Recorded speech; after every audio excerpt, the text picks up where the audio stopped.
बिस्मिल्लाहिर्रहमानिर्रहीम। अस्सलाम वालेकुम नाज़रीन, मैं हूं उमर ज़ोहेब और आप देख रहे हैं हमारा चैनल एडवोकेट ज़ोहेब जोता। उस पर हम आपको वेलकम कहते हैं। इस चैनल के जरिए तमाम लीगल मैटर को अनलॉक किया जाता है और दुनिया भर की खबरों से आपको आगाह रखा जाता है। नाज़रीन, आज का हमारा जो टॉपिक है वो है पुलिस स्टेशन हाउस। SHO क्या होता है और ये क्या बला होती है और इसके पास कितनी पावर्स होती हैं, ये क्या क्या कर सकता है, इसके साथ हमारे ताल्लुकात अच्छे होने चाहिए या नहीं होने चाहिए। आज का हमारा यही टॉपिक है, इसके ऊपर सारी बात करेंगे। अगर आप हमारे चैनल पर नए हैं तो हमारे चैनल को सब्सक्राइब करें, लाइक करें और साथ ही दिए गए बेल आइकन को दबाना मत भूलें ताकि आपको इसी तरह की मज़ीद मालूमाती वीडियो मिलती रहे। तो नाजरीन, SHO का मतलब क्या है? Station house officer. किसी थाने के अंदर सबसे बड़ी जो पोस्ट होती है वो जो होती है वो SHO की होती है। हाँ, बाज दफ़ा ऐसा होता है कि बड़े शहरों के अंदर DPO साहब भी एक कमरे में बैठे होते हैं और उस थाने के अंदर और भी काफ़ी मतलब पोस्ट के ऑफिसर बैठे होते हैं, लेकिन ज़्यादातर थानों में यही होता है कि सबसे बड़ी जो पोस्ट होती है वो SHO की होती है। अब कानून ये कहता है कि ज़ाब्ता फौजदारी में CRPC ये कहती है जनाब कम से कम सब इंस्पेक्टर होना चाहिए या इससे बड़ा कोई पोस्ट होनी चाहिए। बाज़ औक़ात ऐसा भी होता है कि सब इंस्पेक्टर जो होता है वो पूरे थाने का इंचार्ज होता है, उसको कहा जाता है कि ये SHO साहब हैं। और बाज़ औक़ात ऐसा होता है कि 3 फूल वाले यानी कि इंस्पेक्टर जो होता है उसको थाने का इंचार्ज लगाया जाता है। जैसे कि फॉर एग्जांपल स्कूल या कॉलेजेस के अंदर प्रिंसिपल साहब होते हैं, इसी तरह थाने के अंदर जो हेड होता है वो SHO साहब होते हैं। नॉर्मली DPO साहब भी SHO साहब को किसी ज़िले के अंदर लगाते हैं और ज़िले के अंदर जितने भी थाने होते हैं उनका जो हेड होते हैं वो DPO साहब होते हैं और वही उनको उनकी कारकर्दगी की बुना पर SHO को लगाया जाता है थाने के अंदर। लेकिन प्रैक्टिकली ऐसा नहीं होता। प्रैक्टिकली इनफॉर्चुनेट आप कह सकते हैं, ये बड़ी तकलीफ दह बात है कि हमारी जो पॉलिटिकल लोग हैं वो इसमें काफ़ी अमल दखल उनका रहता है। जिसकी पार्टी की हुकूमत हो वो कोशिश करती है कि जनाब हमारा DPO लगाया जाए। मसलन कि अगर कोई नून का सपोर्टर है तो वो नून की हुकूमत है तो वो अपनी हुकूमत में लगवाना चाहेंगे, PTI की हुकूमत है वो अपना DPO लगाना चाहेगा। इस तरह के जिसकी भी हुकूमत है वो अपनी मर्जी का DPO लगवाना चाहेंगे। या ऐसा हो सकता है कि कोई पहलवान बंदा या बड़ा बंदा, बड़े कद वाला MP MNO वो जिसको कहेगा कि ये हमारा DPO लगा दें तो वो वही DPO उस जगह लग जाएगा जो जिले की पूरी पुलिस का इंचार्ज होता है। अगर वो ताबेदारी करेगा तो फिर मेरिट किधर जाएगा? जिसकी हुकूमत होती है उसी का सारा सिस्टम होता है। अब जब अपने बंदा ये DPO होंगे और हाँ, SHO को अपॉइंट कौन करता है? DPO साहब ही अपॉइंट करते हैं और वो अपॉइंट कारकर्दगी की बुनियाद पर नहीं बल्कि सियासी कारकर्दगी पर होगी।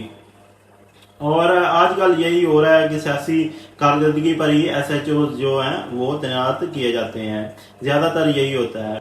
और SHO साहब की बहुत ज़्यादा जो आप कह सकते हैं पावर होती हैं। अब हम पावर पर बात करते हैं तो उनके पास पावर ये होती है कि ये बगैर किसी वारंट के किसी बंदे को पकड़ सकते हैं। SHO साहब किसी बंदे को इस बुनियाद पर भी पकड़ सकते हैं कि हो सकता है कि ये कोई जुर्म कर दे या जुर्म करने लगा है तो SHO साहब उसको उस क्राइम जो करना होता है उससे करने से पहले भी उसको पकड़ सकते हैं। और इसके बाद SHO साहब किसी को छोड़ना चाहें तो अगर वो सर्टिफाइड है उससे तो वो उसको छोड़ भी सकते हैं, बेशक उसके ऊपर FIR हुई हो या उसके ऊपर कोई भी केस हो तो वो उस केस को ये कह सकते हैं कि मैं इससे मुतमिन हूँ, ये केस के अंदर नहीं है तो मैं इसको बाइज्जत बरी करता हूँ। तो उसमें जो है आपको कुछ मुचलके देने पड़ेंगे और आप को वो छोड़ देंगे। इसके बाद इसकी ये भी पावर है कि ये जिसको चाहे इन्वेस्टिगेशन के लिए लगा सकता है। किसी भी केस के ऊपर ये थाने का सबसे बड़ा ऑफिसर होता है, तमाम जो थाना होता है इसके मतहत होता है। تو یہ کسی کی بھی ذمہ داری لگا سکتا ہے کہ آپ نے یہ انویسٹیگیشن کرنی ہے. خود سے کوئی تفتیشی افیسر، کوئی سب انسپیکٹر یہ نہیں کہہ سکتا کہ سر یہ جو کیس ہے یہ مجھے دے دیں، یہ کیس کافی اس میں سیکھنے کو ملے گا یا کافی اس میں پیسے بن سکتے ہیں تو یہ سر کیس مجھے دے دیں. تو وہ بھی اپنی مرضی سے کیس نہیں لے سکتا جب تک کہ ایس ایچ او صاحب نہ چاہیں تو وہ کوئی اور بندہ کیس نہیں لے سکتا. یہ پاور صرف جو ہے ایس ایچ او کے پاس ہے، وہ جسے چاہتا ہے وہ کیس کی انویسٹیگیشن کے لیے اس کو لگا سکتا ہے، خود چاہے تو وہ خود بھی انویسٹیگیشن کر سکتا ہے. اسی طرح ایس ایچ او صاحب کے ڈھیر سارے جو اختیارات ہیں اپنے علاقے میں، جو کسی کو چیک اینڈ بیلنس کر سکتا ہے، ناپ تول کا سسٹم ہے اس میں بھی جا کے یہ کسی کے پیمانے چیک کر سکتا ہے کہ آپ یہ پیمانے چیک کروائیں، یہ صحیح ہیں یا غلط ہیں. یعنی بادشاہ ٹائپ چیز ہے اپنے علاقے کے اندر، یہ بادشاہ ہے. لیکن میں نے شروع میں بتایا تھا کہ یہ بڑے پاورفل ہیں، بڑے بادشاہ ہیں، کہ اس کی رسی کسی دوسرے کے پاس نہ ہو. اگر ہے تو پھر یہ انصاف نہیں کریں گے، کیونکہ ان کی رسی کسی اور کے ہاتھ میں ہوگی تو یہ اسی سسٹم کے تحت چلیں گے. جو اوپر سے ان کو ایم پی ایم این کا فون آئے گا تو یہ وہی کریں گے. پولیٹیکل میرٹ کے اوپر فیصلے ہوں گے تو کوئی بھی جو میرٹ ہے وہ ختم ہو جائے گا. اب جس حاجی صاحب نے اس کو سفارش کر کے اس تھانے میں اپوائنٹ کروایا ہے، کل کو وہ اس سے چھوٹے موٹے کام نہیں لے گا، وہ بالکل اسے چھوٹے موٹے کام کیا بڑے کام بھی اسے لے گا. اور اگر یہ ان حاجی صاحب کے کام نہیں کرتا تو پھر یہ کمینہ کلوائے گا، کیونکہ یہ احسان فرموش بھی کروائے گا کہ حاجی صاحب نے اس کی سفارش کر کے اسے لگوایا تھا اور اس نے یہ کام نہیں کیا. اس لیے یہ دونوں سائڈوں سے ہی پھنستا ہے. اور اگر میرٹ پر کام وہ اس طرح نہیں کر سکتا کہ اس کو سفارش پر لگوایا جائے اور پھر وہ میرٹ پہ کام کرے.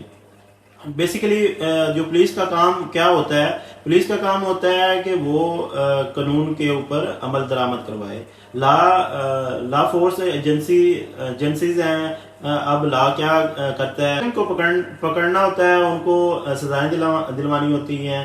اسی طرح ان کی صفائی اور امن و امان قائم کرنا ہوتا ہے. یہ پولیس افیسر کا کام ہے. جب ایس ایچ او صاحب حرام کھانا سٹارٹ کر دیتے ہیں تو پھر معاشرے میں انصاف سے جو اعتماد ہے وہ بالکل اٹھ جاتا ہے. بعض ایس ایچ اوز ایسے ہوتے ہیں کہ وہ دونوں سائڈ سے ہی پیسہ کھانا سٹارٹ کر دیتے ہیں. ایس ایچ او کے پاور تھانے کے اندر بہت زیادہ ہوتی ہیں، ڈھیر ساری پاورز ہیں. بادشاہ سلامت ہوتا ہے، سارا تھانہ اس کے انڈر ہوتا ہے، لیکن وہ بد دیانت ہو، اس کو اپوائنٹمنٹ ہی بد دیانتی پر ہو تو وہ کیسے صحیح کام کر سکتا ہے، کیسے وہ میرٹ پہ کام کر سکتا ہے، کیسے وہ لوگوں کو انصاف دے سکتا ہے. جس بندے کی جو اپارٹمنٹ ہے وہ بھی بد دیانتی پہ ہو. اگر کوئی ایس ایچ او میرٹ پہ کام کرتا ہے تو وہ بہت ہی اچھا بندہ ہے، اس جیسا کوئی بندہ نہیں ہو سکتا. کیونکہ ہمارے بچے جو ہیں وہ بچپن سے ہی کہنا سٹارٹ کر دیتے ہیں کہ ہم جو ہیں وہ ایس ایچ او لگیں گے تھانے کے اندر یا جج بنیں گے. یہ کام بہت ہی مشکل ہے. یہ ایسا کام ہے کہ اپنے آپ کو ذبح کرنے کے برابر ہے. جب آپ کے اوپر اتنا بوجھ ڈلے گا، آپ کو چاروں طرف سے رشوت دینے کی کوشش کی جائے گی تو آپ اس کام سے میرا نہیں خیال کہ نکل سکیں گے. کیونکہ یہ کام جو ہے بہت ہی ایمانداری اور دیانتداری سے کرنا پڑتا ہے اور یہ کرنا ہی ایسا چاہیے. کیونکہ اگر آپ اس میں رشوت لیتے ہیں تو پھر جو آپ کی پے ہے 50 60 70 ہزار وہ بھی آپ حرام کر کے کھا رہے ہیں. اس لیے آپ کو دیانت کے ساتھ کام کرنا چاہیے، ایمانداری کے ساتھ کام کرنا چاہیے. اور یہ آج کی تھوڑی سی انفارمیشن تھی جو میں نے آپ کے ساتھ شیئر کی. امید ہے آپ کو پسند آئی ہوگی. اگر پسند آئی ہے تو چینل کو سبسکرائب کریں اور ساتھ ہی لگے بیل آئیکن کو دبانا مت بھولیں تاکہ اسی طرح کی مزید معلوماتی ویڈیو ملتی رہے. اپنا بھی خیال رکھیں اور اس چینل کا بھی. اللہ حافظ.